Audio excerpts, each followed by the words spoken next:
In the purport, Srila Prabhupada quotes from Sridhara Swami, where he says the word anama, which means having no name, indicates that the Supreme Personality of Godhead has no material name.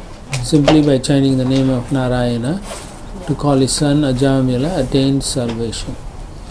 This means that Narayana is not an ordinary mundane name, it is non-material. The word Anama therefore indicates that the names of the Supreme Lord do not belong to this material world. The vibration of the Hare Krishna mantra is not a material sound, and simply the form of the Lord and his appearance and activities are all non-material. So it's interesting to know that we take it for granted that the Lord is like us.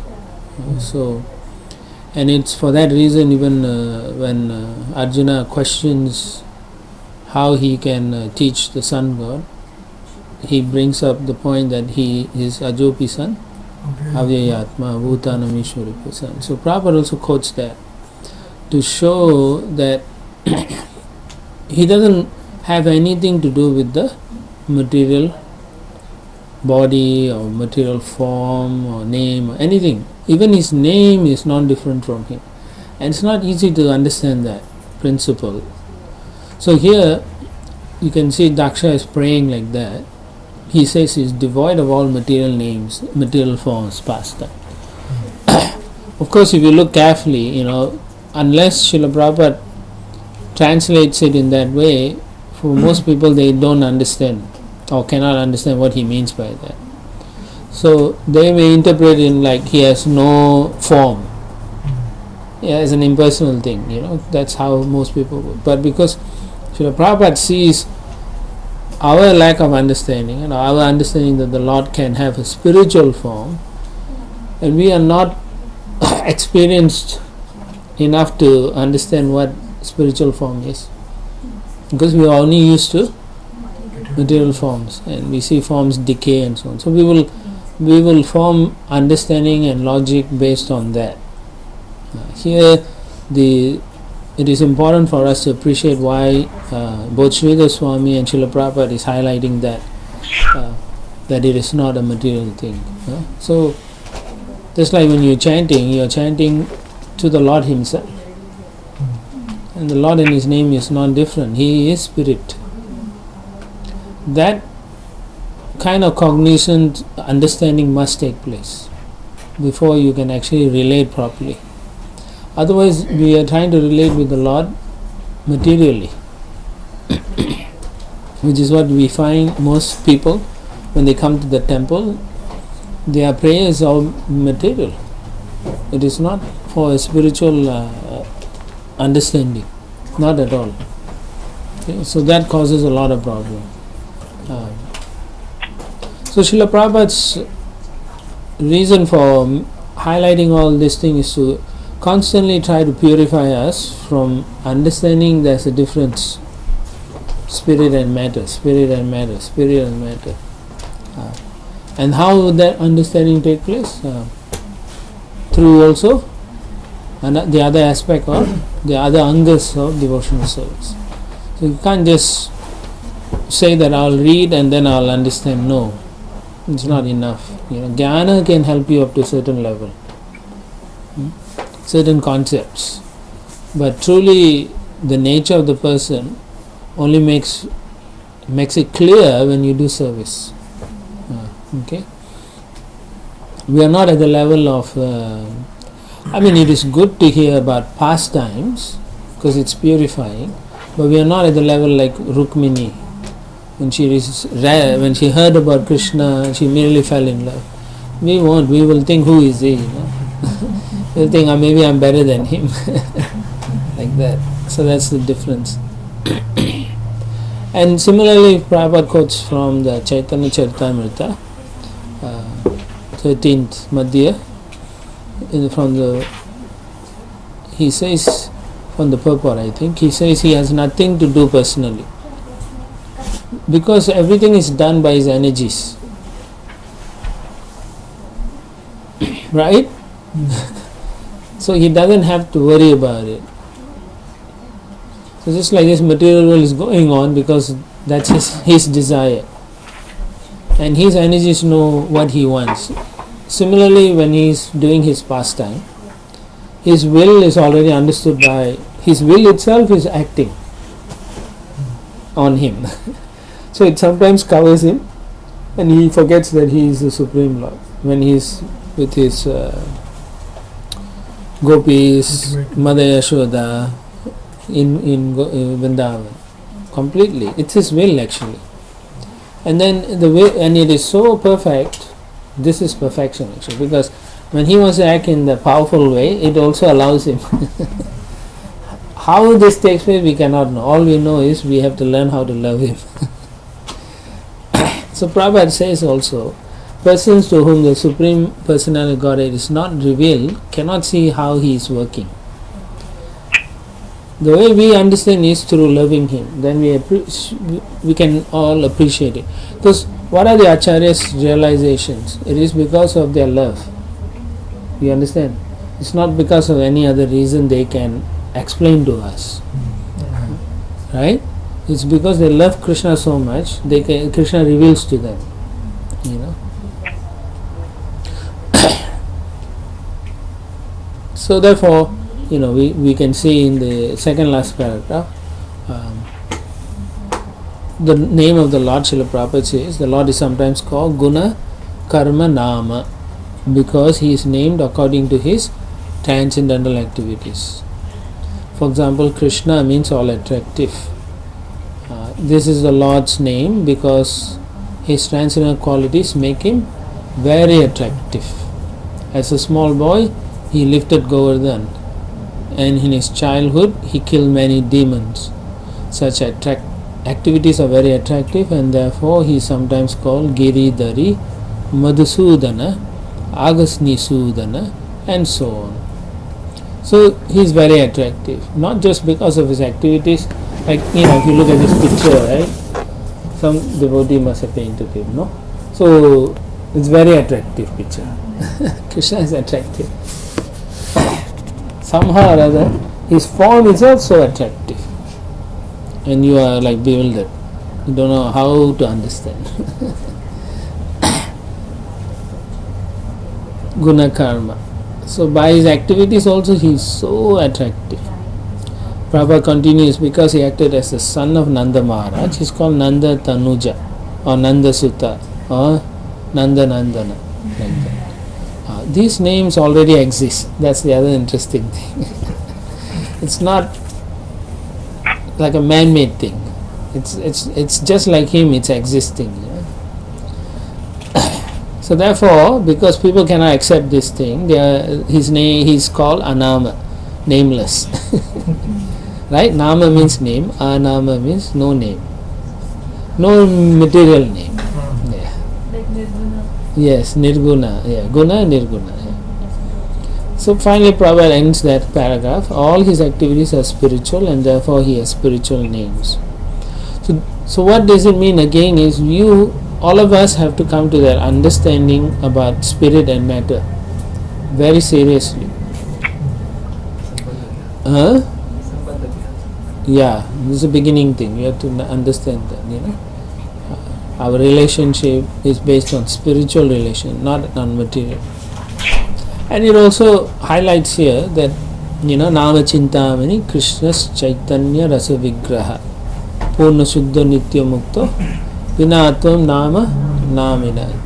So that says so much about the potency of the Lord, so powerful, you know, so wonderful.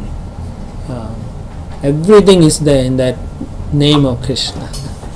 All your desires can be fulfilled from there.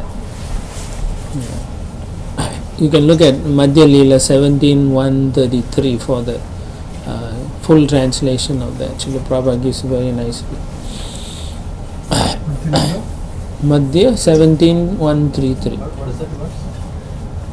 If you go to Madhya Leela 17.133, you will see the verse. I just chanted. It's not here. Yeah, Krishna's Chaitanya Rasa Vigraha Purna Suddha Nityamu Vinatma Nama Namina. 133, right? Chaitanya Charitamrita Madhya 17:133. Now everybody wants to see.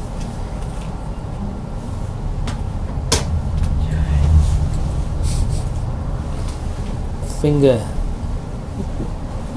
become very. So now you can see that.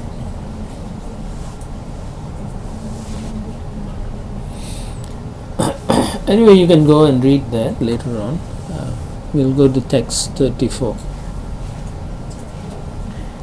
Prakrita jnana patirjananam yatasyam dehagato vibhati yatanila parthivam ashrito gunam sa ishvaro me kuruta manoratam.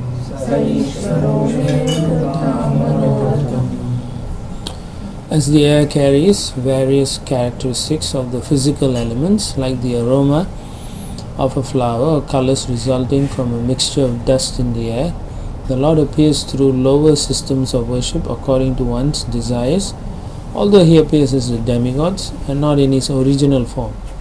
What is the use of these other forms? May the original Supreme Personality Godhead please fulfill my desires. So, He is correct in saying that the Lord is in a sense non-different from the demigods, because all the demigods are actually part and parcel of the Supreme Lord, and they are manifesting certain aspects of His desires, the Lord's desire or His potency. And in the other sense, He is saying is, what is the point in worshipping also demigods? Because everything is coming from the Supreme Lord, and therefore he rather worship the Supreme Lord for whatever he wants. So in a sense, Daksha also has some material desires, but he wants to ask that fulfillment from the Supreme Lord himself. Yeah, he is not like the Prema Bhakta, you can say. Prema Bhakta is not interested for themselves. They are more interested for the Lord's pleasure. But again, when you try to understand, Daksha is only doing his service to Brahma. He is helping out Brahma. But there are some other issues that will come in the next few chapters. May I ask one thing? I don't know. I've just heard one verse right now, right? It looks like that it's a very deep verse. Like Daksha knows everything about the Lord. Yes. And Maharaj also discussed it many times that because of the tendency to commit offenses, that is why he offended Narad Muni and Lord Shiva. Yeah, we're going to come to that, why he does it in the next chapter. Why he does Yeah. Why he becomes offensive. Why he becomes offensive. Yeah, even though he is advanced. Yeah. It's like, devotee can be advanced but still have material desires. That means they are like sakama bhaktas. And when you're too much into material thing, there's a tendency to commit offenses. Because of the material. Yes, yeah. Like that. Even though having such deep rooted anarthas, then also he's saying such a beautiful prayers. That is such a contradiction. Yes, he can do prayers. You can be very intelligent and do prayer. But when it comes to a simple thing as giving up everything, you cannot. Actually, Ravana, you should see His prayers. Yeah. Then how But if you don't can know they- that it was written by Ravana, The qualification is not how qualified you are in prayers. The qualification is how you want to serve the Lord. prayers come from the heart, right? When you have Not that necessarily. intelligence. Not necessarily. Yeah, not necessarily. There is prayers that is genuinely out of love, and prayers that are intellectual. Yeah. Because if you look at the pastime of Lord Chaitanya Mahaprabhu and the What Saraswati? What's his name? No, that Ganga. He was the expert. Keshava? Kashmir. Yes. Yeah. So he sings about Ganga and everything. Yeah, exactly. But then there was no really devotion or content in it. I mean, content was there, but he was showing his intellectual ability. Yeah. So similarly, when in comparison here also the same thing. Does he have bhakti? Yes, he has. But is it a high level bhakti? No, because the whole intent behind that prayer is material. He wants something. Yeah. So I can say that we are much lower than Daksha. Yes. Right? Oh my God. Yes. You can Talk say about that. him like that. Yes. No, we are. Daksha is much more superior than us, definitely. But you have to understand, all these pastimes in the Bhagavatam is for our purification. So he is participating in this particular Leela, you can say, for our purification. Even though from every angle it seems that he is such a bad person. Yeah. But it is for our purification. So they are exalted. Yeah. Definitely. Yes, Lord Shiva has his son-in-law. Yeah, just like Indra is exalted. Yeah. So these are all exalted personality. He cannot be one of the Prajapatis if he is not exalted. These are all handpicked by the Lord for particular things, and at the same time they may have one or two disqualifications from a pure devotional point of view. So Prabhu, please help us identify those things, because I will not identify during your lecture what was the reason why he did that. We will come to that. It hasn't come yet. Yeah, now he's praying and we are all excited with the prayers because it's wonderful prayers. Okay. Also, you're saying because of supreme will of the Lord, right? But Yes. can we call it also the Yoga Maya? Yeah, you can say it's Yoga Maya. The same thing. In one sense, it is the Yoga Maya. Yeah. In another sense, it's his will also. Right.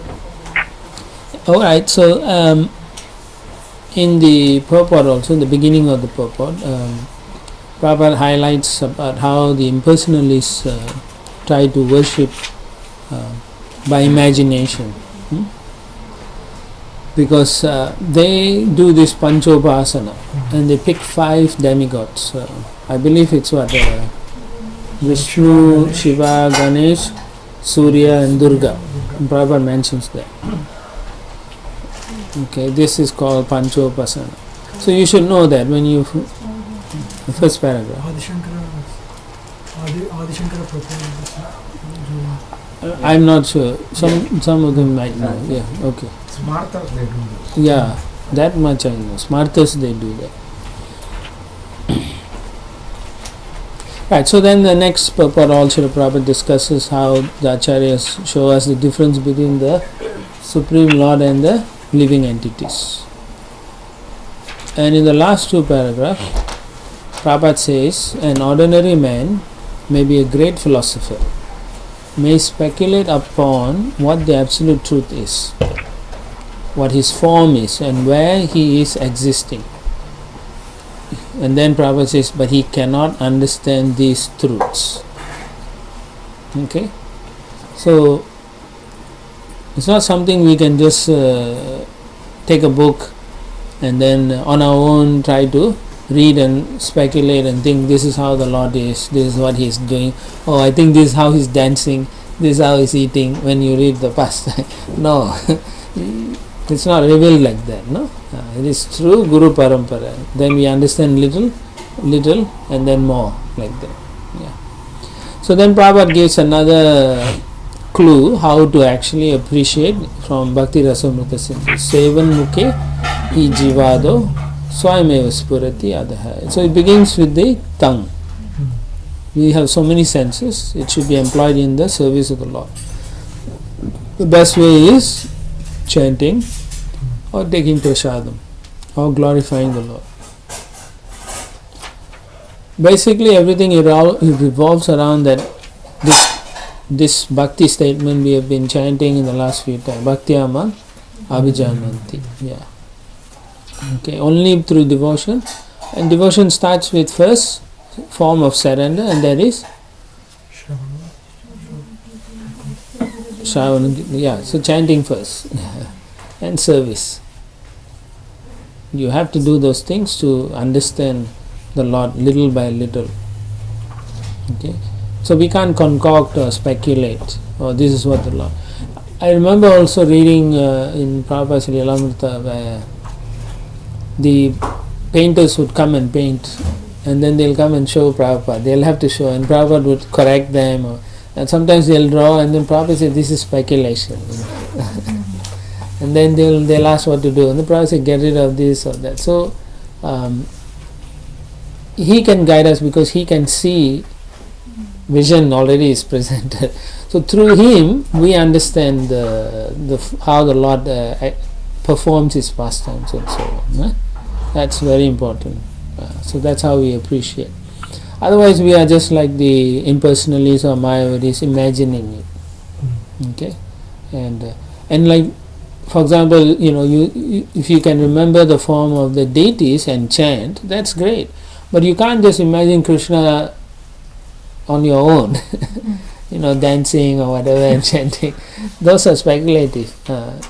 If the most you do is you can put all this BBT art, you can put in front of you, you can look and chant at it. That's a better meditation, and then your mind. Okay, so that's a higher level of japa, of concentration, like that. Okay. Continuing last paragraph, not last paragraph, the paragraph after that, Srila Vishwanath Chakravarti Thakur comments that this verse is especially meant for the impersonalist who thinks that he himself is the supreme, because there is no difference between the living being and God. The Mayavadi philosophy thinks that there is only one supreme truth, and that he is also that supreme truth. Actually, this is not knowledge but foolishness. And this verse is especially meant for such fools whose knowledge has been stolen by illusion. So therefore Vishwanath Chakravarti Thakur says that such persons, Jnani Manina, think themselves very advanced, but actually they are unintelligent. And then Madhvacharya's quote explaining there are three classes of men. The lowest is Adama, those in the middle, Madhyama, and the best Uttama. The lowest think that there is no difference between God and the living entity, except the living entity is under designations, whereas the absolute truth has no designation. So that's impersonalist. In their opinion, as soon as the designations of the material body are dissolved, the jiva, the living entity, will mix with supreme. They give the argument Gathakasha Pathakasha, in which the body is compared to a pot with the sky within and the sky without. Now this is a horrible example.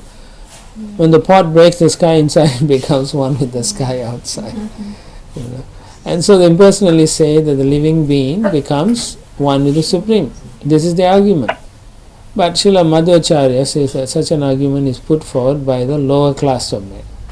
Lowest class of men.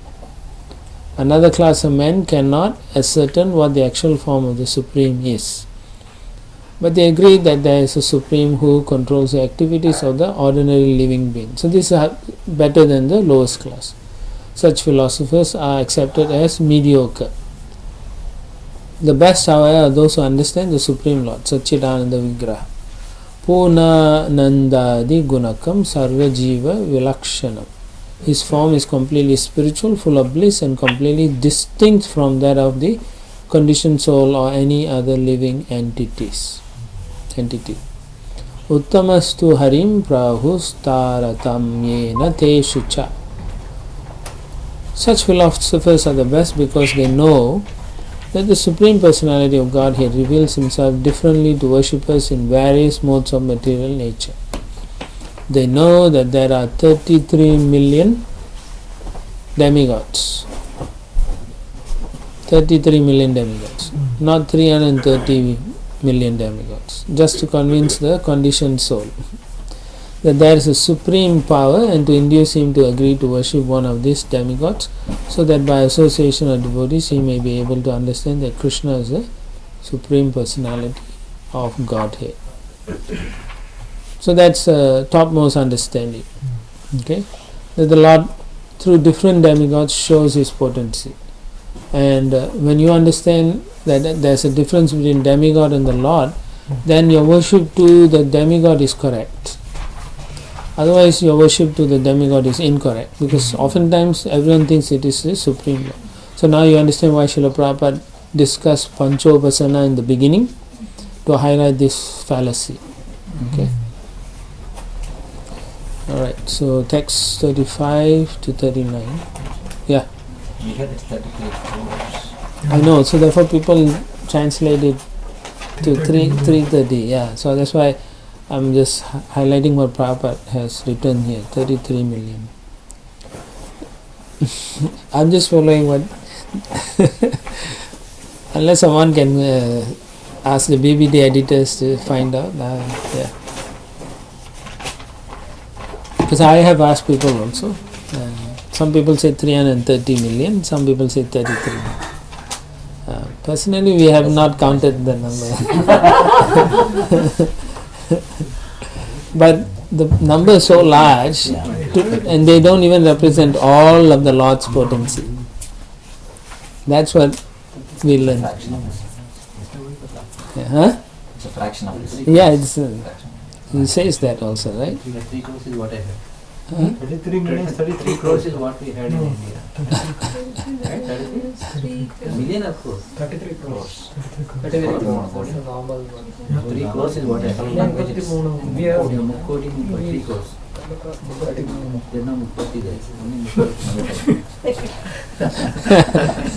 Anyway, you all can go look at your scripture. Text 35 to 39. Yeah. Shri Shuka Uvacha Shri Shuka Uvacha Iti Sutta Samstuvatah Iti Sutta Samstuvatah Sa Tasmin Agamarshane Tasmin Agamarshane Pradurashit Kuru Shreshta Pradurashit Kuru Shreshta Bhagavan Bhaktavatsalaha Bhagavan Bhaktavatsalaha Kritapada Suparnamshe Kritapada Suparnamshe Kalambasta Mahabhujaha Chakra Sankhaji Charmishu Chakra Sankhaji Charmishu Dhanupasha Gadadaraha Dhanupasha Gadadaraha Pitavasa Ghanashyamaha Pitavasa Ghanashyamaha Prasanna Vadanekshanaha Prasanna Vadanekshanaha Vanamala Nivitango Vanamala Nivitango Dasat Shri Vatsa Kaustubaha Dasat Shri Vatsa Kaustubaha Mahakirita Katakaha Mahakirita Katakaha Spuran Makara Kundalaha Spuran Makara Kundalaha Ankyangulya Valaya Manchagulya Valaya Nupurangada Bhushitaha Nupurangada Bhushitaha Trailokya Mohanam Rupam Trailokya Mohanam Rupam Vibrat Tribhuvaneshwaraha Vibhat Tribhuvaneshwaraha Rato Naradanandadyahi Rato Naradanandadyahi Harshadai Surayutapaihi Harshadai Surayutapaihi Stuyamano Anugayadivihi Stuyamano Anugayadivihi Siddhagandharvacharanaihi Siddhagandharvacharanaihi. It's a nice description of